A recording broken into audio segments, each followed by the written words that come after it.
great to have you on the podcast again. We had to rerun this. It's good to record this again. It's nice to chat to you as always, lovely. No, it is, and I just kind of thought I'd introduce you and just kind of talk about how you kind of got into like what you do, because right now you're like a business coach and speaker. I know you've got a lot of experience in that that kind of field and that kind of business field as well. Yeah, it's been an interesting old life. So I started off as a hairdresser, as you know, and then changed career, spent the next 25 plus years in corporate life, working my way up to board for FTSE 250s, and then retrained to be a coach to help other people get out of their own way, I guess, and overcome their imposter, because imposter syndrome is something that is ever increasing for people right now, isn't it? Yeah, no, that's it. And I think, it's great what you do. And I think that imposter syndrome is definitely, something that a lot of people experience. Like a lot of people, they kind of attain that kind of success, and then they kind of feel like, should they, do they deserve it? Should they have it, kind of thing. I listened to a video recently, or watched a video recently with Ricky Gervais, and he was saying that when he did this gig, this like a comedy event, he said it was the same amount of money that his dad was on, and his dad was a labourer that got up 5 days a week, 5 o'clock in the morning, and he said he didn't enjoy it. He felt sick and he felt guilty because he'd reached that point where he was kind of like overtaking what his dad was earning, and he was like it didn't feel right for him. Yeah, no, it's really hard. I mean, imposter syndrome, the research shows 70% of us will feel it or suffer it at some point. And recent research has shown, I think it was done last year in the UK, that 50% of people that responded had said that they felt it daily or regularly in the last year, and that rose to a scary 82% when you looked at those of them that were entrepreneurs. So, as we've been pushed into this new world with COVID, where lots of people are moving into that entrepreneurial space because they have no choice, the rise of imposter syndrome is a galloping pace. And, having lived with my own imposter for 46 years at the point that I thought I should do something about it, I know how debilitating that can be, how difficult it can be to outwardly try and pretend that everything's okay and that you're there, while inwardly you are fearing being found out to be a failure, that you're worried you're going to say something stupid, that you're going to let yourself down, that it's all going to get taken away from you. And you have those conversations. So you have that conversation in your head, which is like, oh my God, you really shouldn't be here. I spent years thinking people were going to turn around and go, oh my God, we put the hairdresser on the board. That's a bit awkward. Get her off. And they never did. But I'd have that in my head going, please just don't let that come out of your mouth. Because what you really need to do is get on with pretending. And it's the most ridiculous thing to say that, you have to turn up every day. And people are like, well, why? It's like, because you'll definitely be found out to be a fraud if you don't turn up. So the only way that you can try and ensure that you don't get found out is to turn up and try harder and to work harder and to learn more stuff. But you don't acknowledge that you're learning anything. So you end up being, and I kind of got to that stage now where people go, how do you know all of this stuff? It's like, because I spent that many years convinced I was hopeless that I read every book I could possibly get my hand on, and I learned how to do anything that I possibly could just to cover the fact that people might not think I was good enough. But you can't ever acknowledge that when the imposter is taking over. You can't acknowledge all the things that you're doing to deserve the accolades that you get. And I guess it's you become your own worst critic. It's a really uncomfortable place to be. Yeah, no, I think that's a really good point as well. And I think, like you said, all these kind of things, like you said, like, you was a hairdresser and you kind of went to the corporate world, and you kind of have these kind of like self-judgments that, you kind of don't deserve this position, or, you're different and this kind of thing. And it made me think about when I did my coaching course, like I was thinking, I was like, in my 20s, I'm in my 20s doing this. I'm too young to be doing this. I've been working in a restaurant, and I'm looking at other people, comparing myself to other people.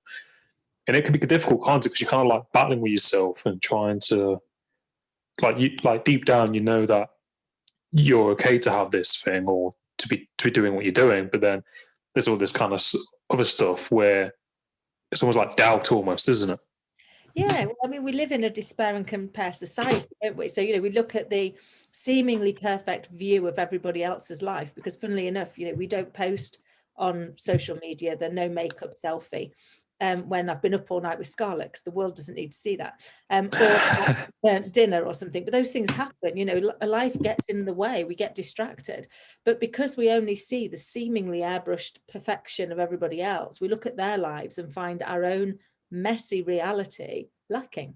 And then we take that inward and we start to see all the areas where we're lacking, where we're not as competent or as good enough, or we start to build that opinion of ourselves, which can be really challenging. I spent lots of years thinking that being a hairdresser was my vulnerability, and now I realize it's actually my superpower, because as a hairdresser they teach you to listen to people, to be really interested in them and what they've got to say and what's important to them, and then do your best to make it happen to like turn them into whatever it is that they wanted to be turned into. And that's probably the greatest skill in leadership that I ever had, which was the ability to just go and talk to people and find out what was important to them. What did it feel like from where they were sitting? And I remember for a lot of years thinking, well, that doesn't feel very talented. So I just listen to people until you see all of those people that can't do it, that can't listen to understand. They listen to interject. And that's when you start to get frustrations with people, isn't it? Yeah, no, that's a really good point. You mentioned, like a lot of people don't really know how to listen almost. They're kind of just kind of like listening to reply almost. They're not kind of taking what's saying. And I think even though you worked in that hairdressers, I think like there's so many skills and qualities you can take from that position, because you're learning, about talking to people, listening to people, and in that environment, it's pretty intense. I'm not that I've worked in hairdressers, but you have a client, they're in, you do the hair for hours, and then you might have someone else in, and you're running around, and there's a lot going on. So you kind of have a lot to draw from that. Yeah, but for each one of them, they want you to be present. And I guess that's the thing that I learn about people is, all of us want to be listened to, we want to be understood, and we want to be respected. And that doesn't mean to say we can't disagree with each other. It means that we don't disrespect each other. And I think once you learn that, it's like, actually, this person just wants to be listened to, understood, and respected. I can do that. That's in all of our gift to give them that. But I think sometimes in our desire to let them know that we're listening, we wait for a moment where we can actually give them some information, or give them some advice, or give them something. And actually, that's not what they want. What they really want is just to be listened to. And often the best gift you can give them is totally listen to them. And then if you do need to say something, replay back what you heard. So, I thought it was fascinating. And, from what you were saying, I think this is what's really important to you. Am I right?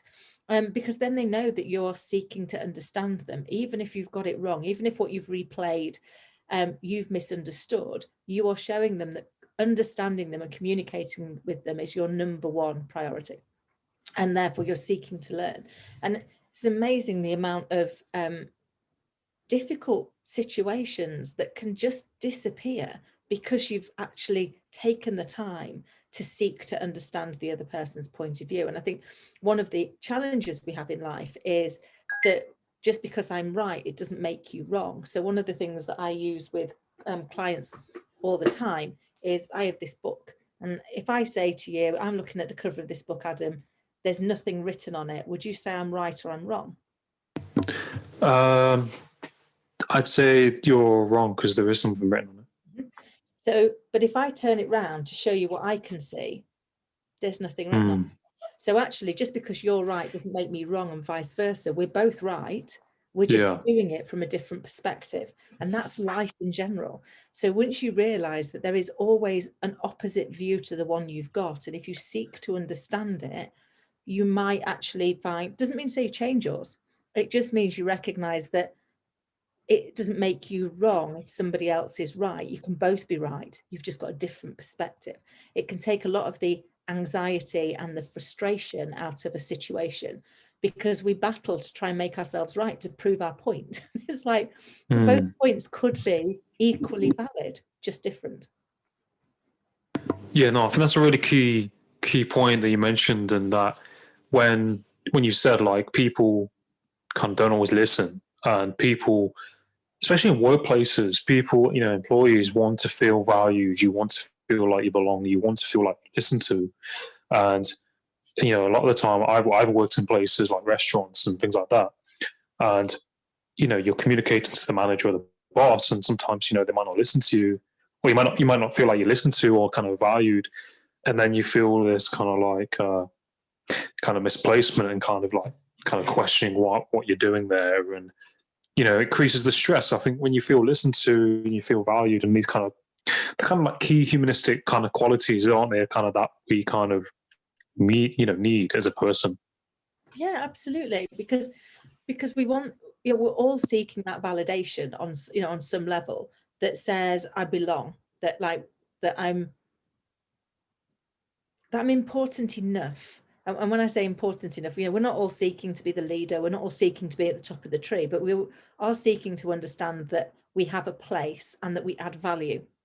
Because if not, that actually eats away at our self-esteem, it eats away at our feelings about ourselves. And when we're already self-doubting, when we're already in those spots where we can be massively critical of ourselves, we seek that validation from others to help us navigate life, I guess. And I remember before lockdown having to do this keynote speech, which I do quite a lot of, but for some reason this particular day I looked out at the audience, was like, oh my god, what are you doing? You don't know what you're doing, you don't know why you're here, you just need to get off the stage and run away. And clearly I couldn't do that, but what I did do was turn around to the audience and say, every fibre of my body is telling me right now to get off this stage and run as fast as I can. And I can't do it for two reasons. The first is I can't run very fast in these shoes. And the second is I'll never come back from it. You've got a brochure with my picture and my name all over it. So you will always remember that Kim Adele Platts is the woman that ran away from the stage. So I can't do that. But what I can do is give myself permission to share with you that it's how I'm feeling. And in doing so, hope that I can quieten the little voice long enough to get on with the speech I'm here to deliver. And I had that many people come up to me afterwards and they said, you stood there in a bright red dress, bright red lipstick, massive smile, looking like nothing in the world ever bothers you. And yet when you said that, we all knew that you meant it, that you actually were feeling nervous. And I said, yeah, because we're all afraid of something at some point. I said, but the problem is fear is imagined. It hasn't happened. You've got to create it in your mind. So it's not real. I said, and the minute you actually share it, the fear is already less strong because you've now put it out there. You've now told somebody else what it is. I said, it's like if I was swimming with sharks right now, I'd have to imagine that they were going to attack me, because they're not actually attacking me right now. You imagine that, then you behave in a way that, funnily enough, often makes them want to attack you, because you see lots of people that go swimming with sharks and never get attacked. It's all about how they're perceiving the challenge is going to be. It's whether or not they perceive that they are at risk or they're not at risk, and they behave accordingly.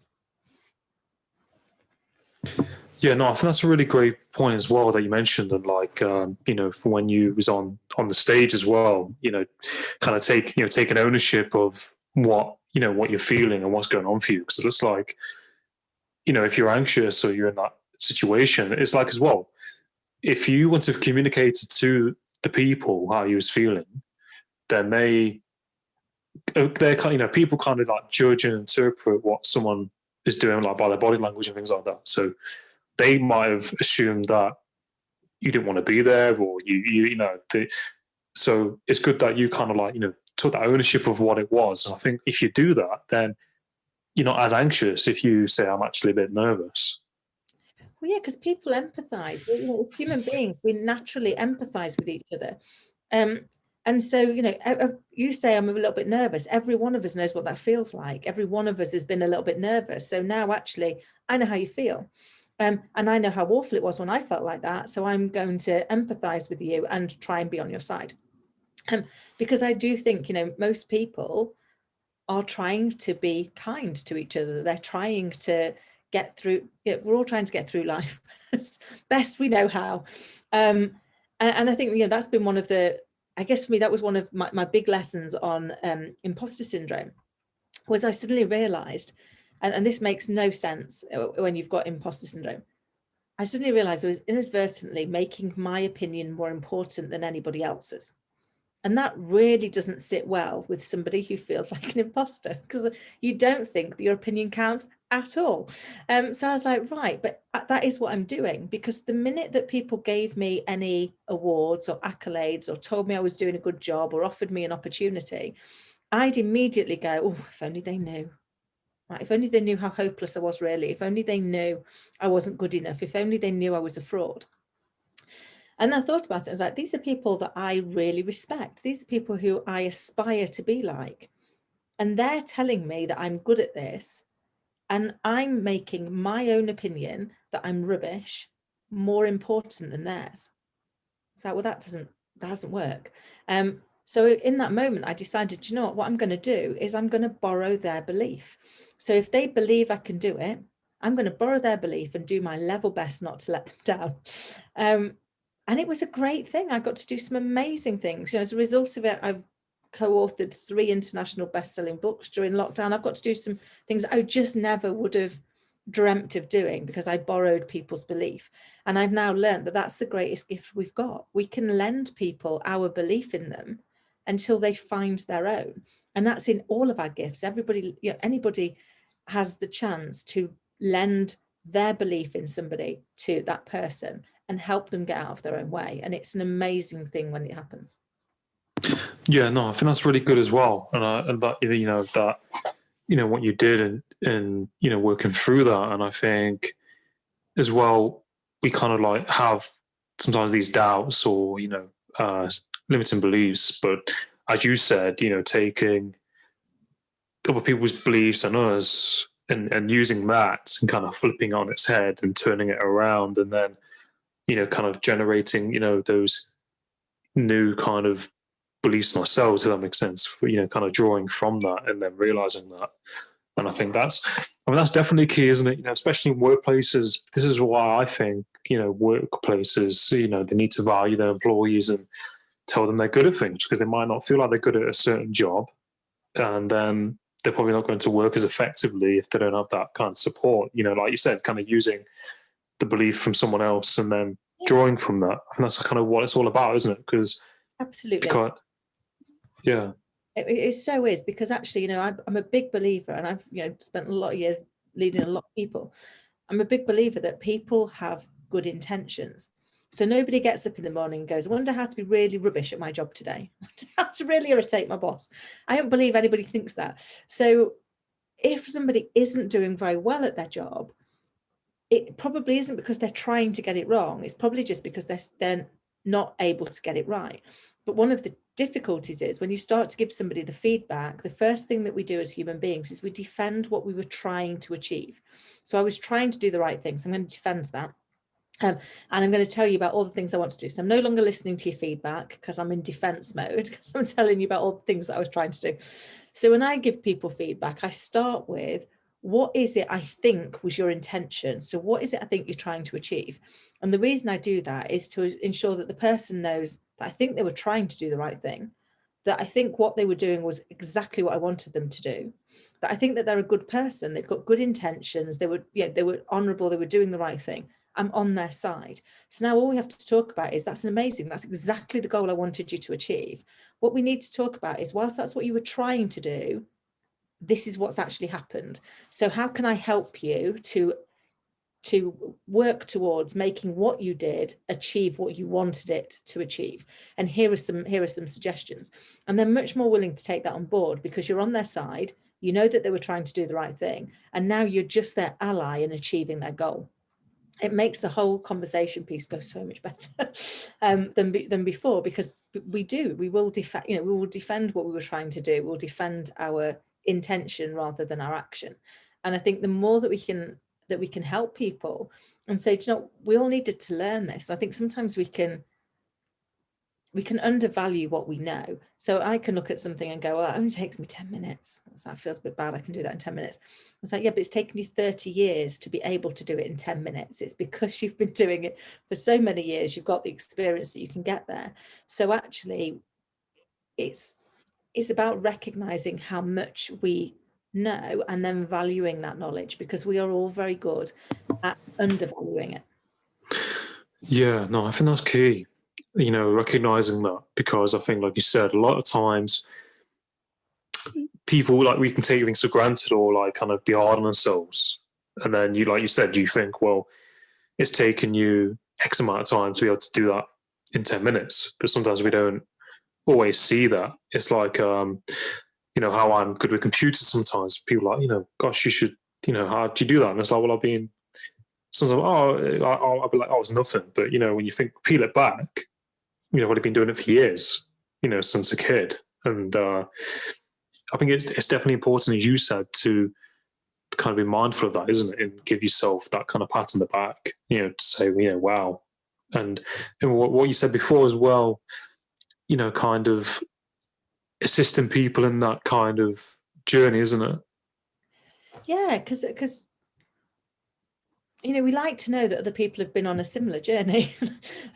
Because when you're in those moments, when you're in that, I remember the crippling self-doubt, you think you're the only person that thinks like that. You think you're the only person that has those thoughts and that thinks so little of themselves. And because that's one of the other things about imposter syndrome, you don't tell anybody you've got it. Because then we get into this crazy debate about whether or not your imposter syndrome is even good enough to be an imposter syndrome. You start belittling your own inner imposter as not being good enough. So you wouldn't dare tell anybody, because your fear of being found out is too great. So if I go and tell somebody this is how I'm feeling, then they're gonna know. It's not going to be about finding out. I've just gone and told them. And I remember the first time I got given a coach, and I remember sitting down with them, and he said, talk to me about kind of what's going on. I said, well, I'm just a bit hopeless at my job, to be fair. I just don't feel that I'm very good at it. And he went, right, okay. Have you got any facts on that, Kim? I was like, no, it's just how I feel. He went, right, okay. So are there any facts that say you might be good at it? No, I don't think so. It's like, okay. Can I perhaps give you some facts? And I was like, yeah, that'd be brilliant. That'd be really helpful. And he said, right. He said, so fact number one, the organization is paying for you to have a coach. So fact number two, you've just hit your third consecutive quarter of double-digit growth. So yeah, that's true. He said fact number three, you have the most engaged workforce in the entire organization. And in fact, your engagement score is ahead of the 5-year aspiration. I was like, yeah, that's true. He went to my last fact. He said, is you've just been given leader of the year. I was like, yeah, all of those are true. And it's like, so on that fact base, are you still saying you're hopeless? And I was like, yeah. Because even though I'd won that award and they'd given me this most amazing speech, I convinced myself that they didn't know how hopeless I was really, and that they were probably just making a point. And it wasn't until a couple of years later when the guy who'd given me the award, who's somebody, an amazing guy, Paul Stobart, amazing leader, and I aspired to be like, and I'd left the company and he rang me up and he started telling me specific things I'd done when I worked there.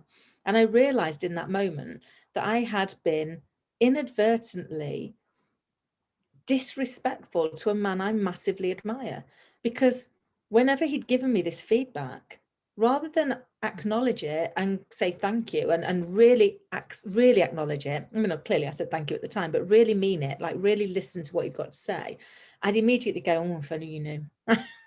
Only you knew. And it was a bit like so my friend calls it the Primark brush off. When somebody says, oh, you look really nice today, and you're like, this, just a £5 from Primark. You don't accept really the feedback that they're giving you. You don't go, oh, thank you, full stop. Internalize it. What is it you've said? Why do I think my opinion that I'm rubbish is greater than your opinion that I just did that really well? And therefore I'm going to instead borrow your opinion. So we did a personal brand piece many years ago, and you had to ask people, friends, family, colleagues, people that you knew, liked and trusted, if they could tell you the 2 or 3 things that they think are your greatest strengths and the 1 or 2 things that they thought you got in your own way. And I asked them, and almost unanimously what I got back was brave and fearless. And I was like, yeah, I don't get it. I really don't get it. Someone's going to have to help me with this. I don't understand brave and fearless. And they were like, Kim, you've up sticks and moved cross country for jobs that you don't know if you can do, to work in areas where you know nobody.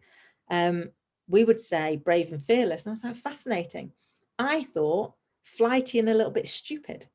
I said, then I wondered how different would my life be if I lived it by their labels instead of my own. So if they think I'm brave and fearless, instead of me thinking I'm flighty and a little bit stupid, I'm going to borrow brave and fearless. And the next time an opportunity comes up, I'm going to go, I'm brave and fearless. What's the worst that can happen? And I'm about 6 years into it, and so far it's not doing me too much harm. You still get scared, you still get nervous, you still get, Jesus Christ, why me?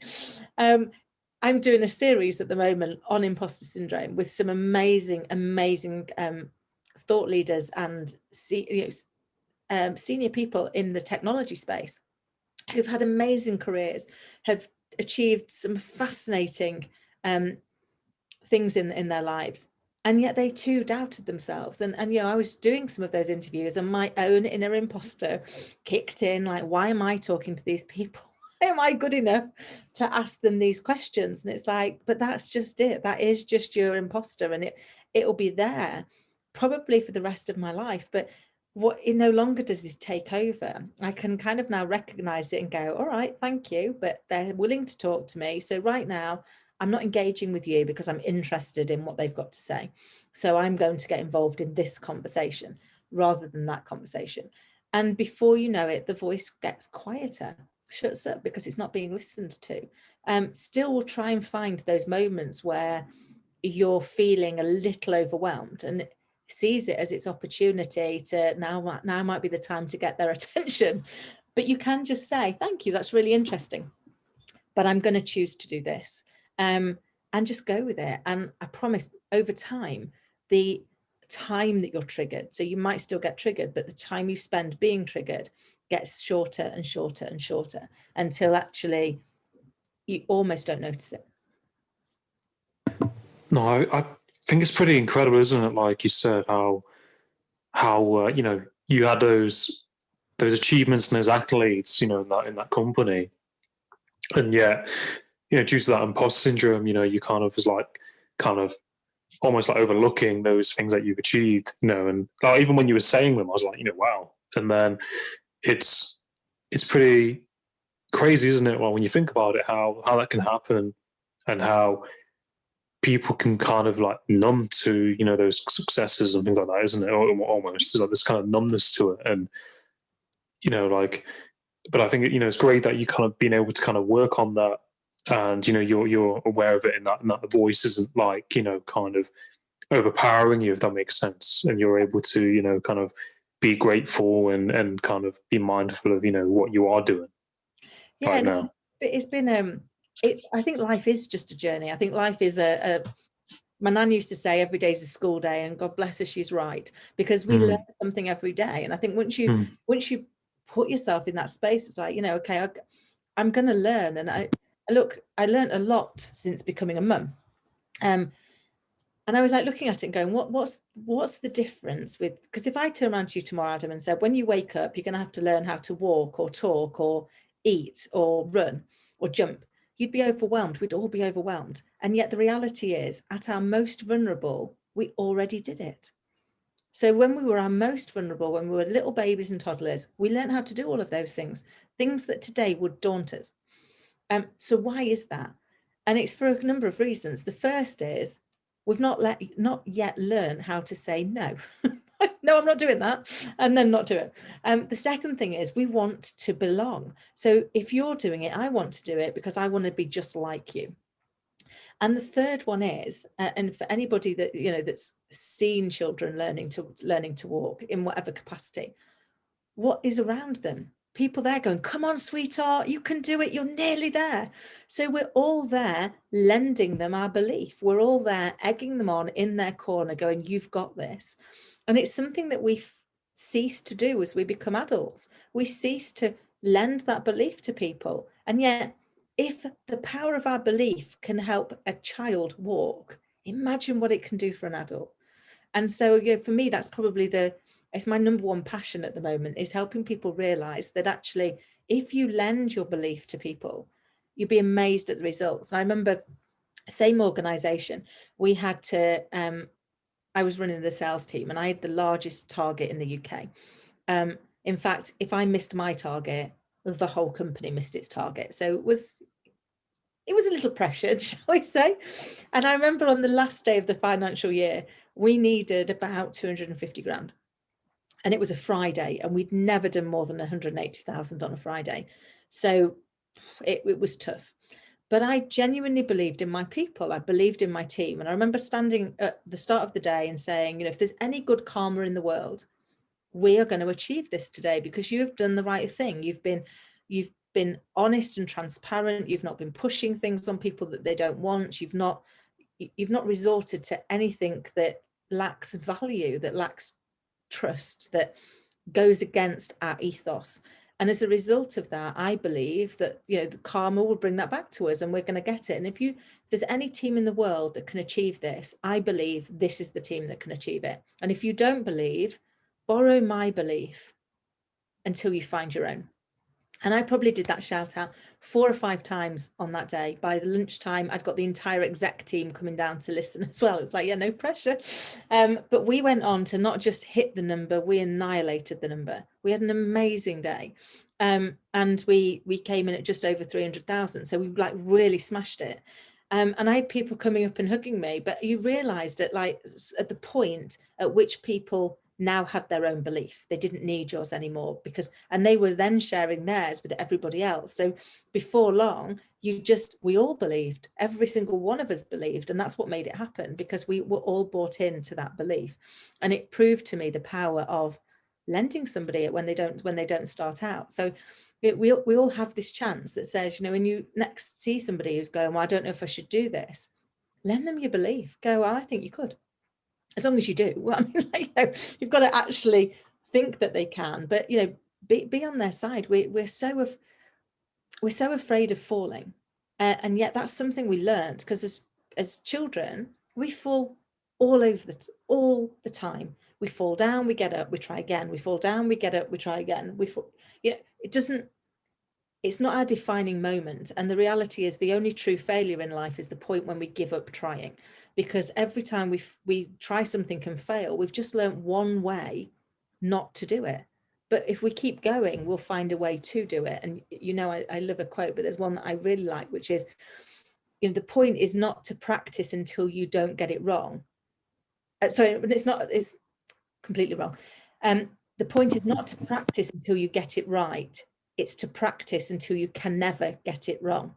And that's where people get to be really great. They didn't just get to do it once well. They can do it like that over and over again. That's why top athletes and top actors continue to train. They continue to push that muscle to ensure that they are pitch perfect. Yeah, no, exactly. And I think it's been incredible how you just said, when you work with that company, that that you had to achieve, which is pretty, pressurizing when you think of it, that for them to kind of meet their target, you had to kind of get a target as well. And that it's great that you was able to achieve that result that you did. And I think, like you said, by lending people your belief and giving them that belief in themselves, and to have you had that kind of faith in them, it goes a long way, doesn't it? And then people were able to, kind of use that because you believed in them. And then it's quite contagious, isn't it? When someone believes in you, it's a bit like magic almost. It makes people, believe in themselves if they've got that reassurance. It is. And it's crazy, how I think people, like you said, life, there's a process to it. It's practice, if these athletes want to be good on the game, there's, you know, a lot of practice and action that needs to be kind of involved in that. And I think, yeah, like a lot of these kind of experiences that people have, you know, they might make a mistake and they might think they're not good enough, or they might, do you know what I mean? They get this kind of, this self-image kind of mixed up. But I think, you know, when other people believe in you and you believe in yourself, it kind of goes hand in hand. Absolutely. Because I think, you know, when somebody believes in you and you borrow that belief, you very quickly find some of your own, because you suddenly realize, oh, I'm doing this. It's like, I'm actually doing it. And it's a bit like when we go through anything traumatic. You know, there were times I remember, you know, some of the things that have gone on in my life. I remember one particularly melodramatic moment, thinking I don't know how to breathe. And clearly, you know, I did know how to breathe, and I'm still here years on breathing. So it was melodramatic, but at the time, that's how lost I felt. That's how unsure I was of what to do next. But before long, you just keep going. You just keep putting one foot in front of the other. And then when you look back, you suddenly realize that you've survived it. You've come through it. You're on the other side. And actually, you've learned something, because I do believe everything in life is either a lesson, a blessing, or both. And sometimes you've got to face the pain to find the lesson. You've got to go and say, but what am I being taught here?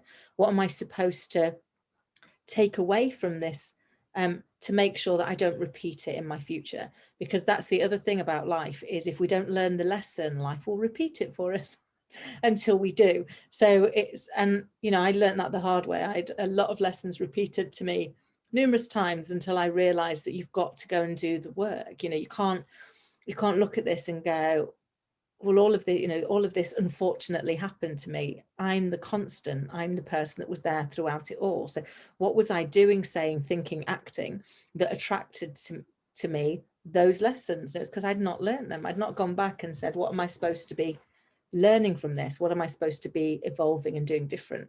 And since I've started doing that, you grow every day. You learn something new every day, and you get to meet amazing people that you kind of think, how's this even happened? Have I even ended up meeting these amazing people? Have they come into my life? But the world's got your back. It's like you've just got to recognize the lessons as they're coming and seek support when you need to. So, you know, I kind of look at mine and go, I've learned a lot in the last few years and doing the work to now be able to help other people that might be feeling the same way, to go, look, trust me, this works. I can get you through it because I got myself through it. But it took a long time to realize that. It's like, you know, and that's one of the reasons I became a coach. It's like, I did manage to coach myself from hairdressing MBQ to board level in FTSE 500. So if I can do that for myself, I'm darn sure I can do it for somebody brighter than me, because actually all they need is to see where they're getting in their own way. And that's the challenge for us as human beings, is we all have blind spots, and we have blind spots for a reason. We can't see them.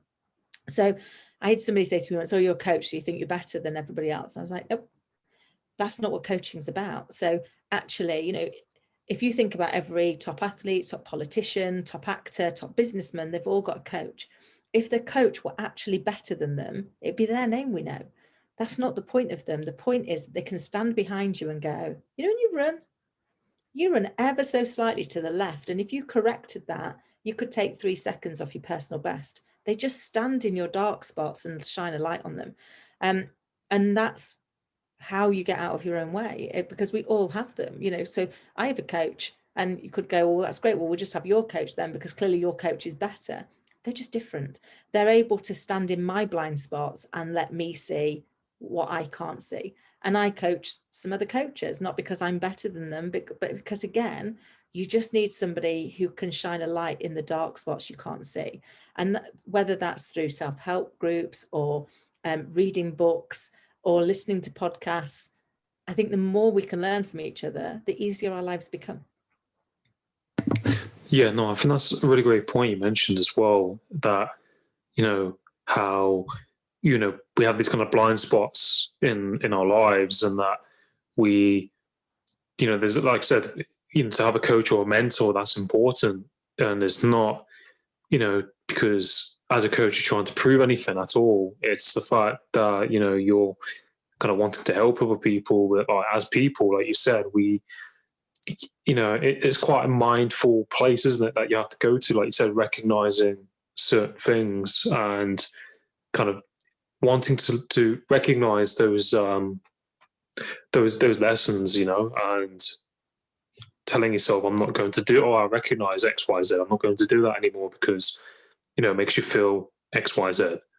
And sometimes, like you said, you need a coach or mentor to kind of aspire to, and for them to kind of point things out, isn't it? Because I know, like, as people, we're aware, but it's almost like sometimes like a tunnel vision. You need that third person kind of view sometimes to say, oh, well, yeah, you need to improve here or whatever. Yeah, or to ask you the right question, because sometimes it's just asking the right question that unlocks the thinking. And I guess, that's kind of my job, is to just ask questions, to seek to understand, to go, okay, I don't really understand that. So can you tell me a little bit more? Can you tell me a little bit more? Because in getting them to tell you more, they're telling themselves more as well. They're defining their own thinking. They're getting to that piece. And you can't always ask yourself the right question because you can overthink it. It's like, but we all know those moments where somebody's asked us something and we're like, oh God, yeah, that's it. That's exactly what I've been trying to think about for days. And I think, that's why, for me personally, conversations with people are great, because you can learn so much, not just about them, but about you. And collectively we're stronger.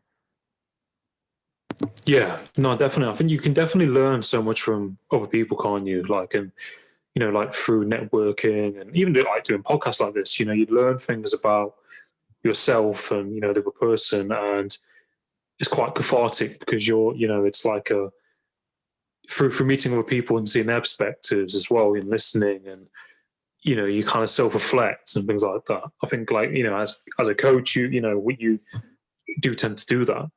Yeah, no, I agree, because I think well, it's part of what we do, isn't it? You reflect afterwards because you're writing up your notes to send to the client to let them know, this is what you thought. But we all also review our own performance, like, and were we, because one of the challenges that you can have, particularly as a coach, is you want to help, but actually that's not your job. Your job is to ask the right questions. The person's got the answers for themselves, so it's making sure that you've allowed them to find their own answer rather than enforcing your answer on them. And kind of, you're asking yourself, why am I speaking now? What's the point? What's my purpose as a coach at this moment, to be doing that? So I think there is a lot of analysis after every coaching session to ensure that you are doing the best that you can for your clients, and that you are keeping it clean, and making sure you are letting them find their space.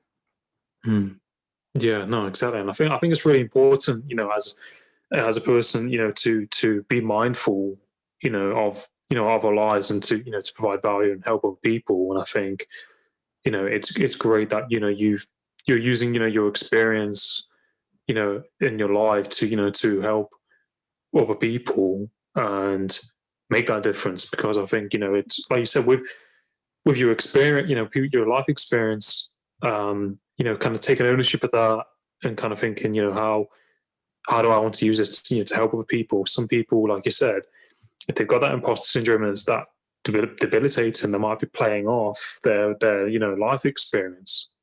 Like, it's not a big thing, if that makes sense.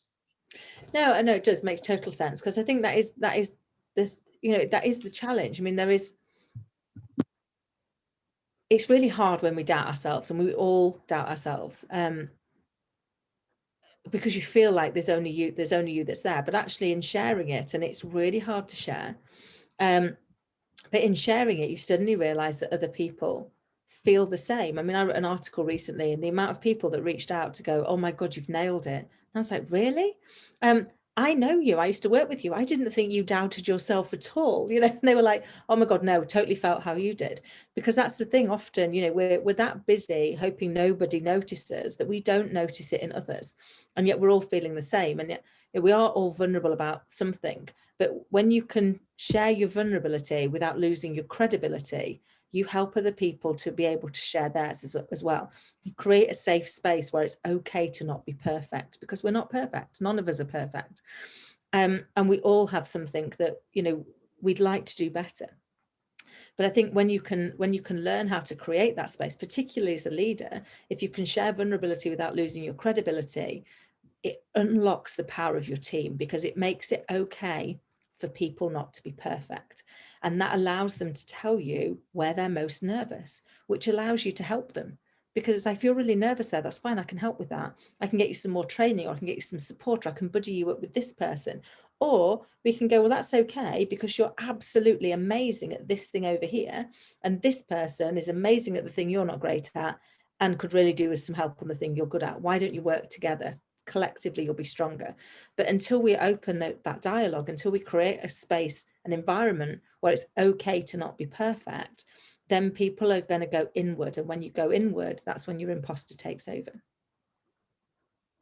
Yeah, no, exactly. And I think, like by doing that and, having that empathy as well, isn't it? I think a lot of corporations kind of need that empathy and that, positive regard for their employees, because that's, I think people aren't robots. And I think companies sometimes want people to kind of be like a robot. And if you treat your person, as a human being, and you value them, then they're going to work better, they're going to feel better, and it's just an overall better outcome, isn't it? Absolutely. So I think it's definitely key what you mentioned. And like do you think companies are like looking more into this, would you say, like imposter syndrome and this kind of thing? Yeah, so actually I've seen, I've done a few speeches recently for major corporations as part of their employee wellbeing, because I think people are now recognizing that it's a challenge and that we need to create a safer space for people. We've seen huge amounts of money invested in employee assistance programs, but one of the challenges is they are cure, not prevention. So it's kind of a little bit too late. At the point that you need them, it's like you're already in a mess. So they're trying to do more of saying, actually, how do we help people before they get there? How do we create this space? And we've traditionally recruited leaders based on their IQ. Like, they're really intelligent people, they're great at this, we're going to bring them in. And yet what they're doing is they're leading people. So what they need to be really good at is their EQ, their emotional intelligence, their ability to build rapport, their ability to connect with people on a human level and create that memory. And what we're now seeing is that actually, with the rise in AI, the increase in digitalization, and not to mention the challenges of the pandemic, people are desperate to be connected. They want to be understood and to be connected. And therefore leaders are finding it increasingly hard, because the old ways of leading don't work anymore. And you've got to be able to connect with your people. And some of that does mean learning to share a vulnerability. And I know how hard that is. I cut my teeth in the kind of 90s in corporate banking, and you were told never show a weakness, like you just can't. And all of that drives that inner imposter, because we still have those weaknesses, we just daren't show them, and we are taught that they are going to be our downfall. Whereas learning to do it in the right way, getting the help and support in how you share that, in how do you bring that to life to make it a positive for your team, is crucial. And when you do that, you end up getting people that want to work for you. Organizations across the globe, one of the number one things that they worry about is the ability to attract and retain top talent. It's in every board agenda. And yet the research shows us that 57% of people leave their boss, not the organization. So more than 1 in 2 people that leave are leaving you if you're the leader. Now, that is a scary statistic. And there's a further statistic which shows that 64% of them would take a pay cut if they were given a different boss. Shows you just how important the leader is in the equation. And I think the critical skill in the next couple of years is going to be, how do we upskill the leaders in the world to be able to start to really flex their emotional intelligence muscle and connect with people, because that's going to be critical to the success, I think. Damn, that's insane, isn't it, when you break it down like that? Because I kind of experienced that like a little bit with some managers or bosses in some places where you have something that you want to share, or something you feel a certain way, and you kind of not kind of, you feel like they don't want the time, they don't have the time, they don't really want to talk to you, so you feel like, oh well, I can't share how I feel, Yeah. because they're preoccupied with XYZ, or they just don't want to talk to me and all this kind of stuff. And so it just shows you, doesn't it, how in a lot of businesses and corporations that people leave, because of the boss or the manager, and it's not actually the company.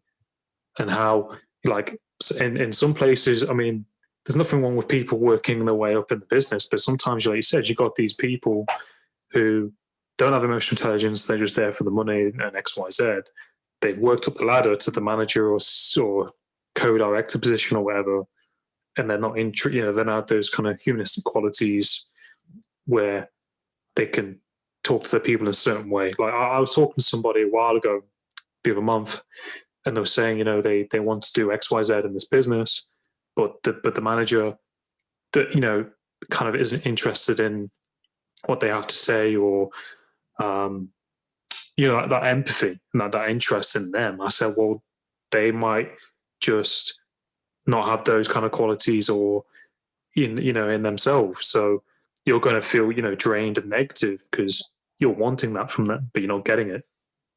Yeah, and it's really hard for people, and I think that is going to be, and it's hard also for the leaders, because this hasn't been a skill that they've been asked to have before. So all of a sudden they're now expected to have it, and yet they've been told for years, don't show any vulnerability, don't show any weakness, this is how you lead people. So they're having to unlearn all of that at a time that is really noisy, for people wanting their attention, and a time where they're facing their own imposter. So 69% of people at C-suite and above that were part of a research by LinkedIn are saying that leading right now is the toughest of their life, and 52% of them are doubting their ability to lead. Now, if that's at C-suite, that is going to be permeated throughout the organization for anybody leading. And they're worrying statistics. And those people need help, because you're not going to be able to just do it. You're going to have to learn these skills. And then you're going to have to put them into practice and flex them like the muscle, in the same way that you've done with every other bit of skill and knowledge that you've learned. And I think that's why organizations are now looking to work with coaches and trainers to be able to support that, and to be able to help their people on that journey. Yeah, no, exactly. And I think, do you think that's because of like the pandemic, and they're probably worrying about, the finance side of things? So then, that kind of is trickling into the business. And then if that's in the business, then the employees and everything else, it just kind of dominoes, I suppose. Because yeah, I guess it's the uncertainty, isn't it? We've all been thrown into a global pandemic. Nobody really knows what's going to happen. We're all having to deal with our personal uncertainty. So we've had some of our choices taken away from us because we're having to lock down to keep each other safe.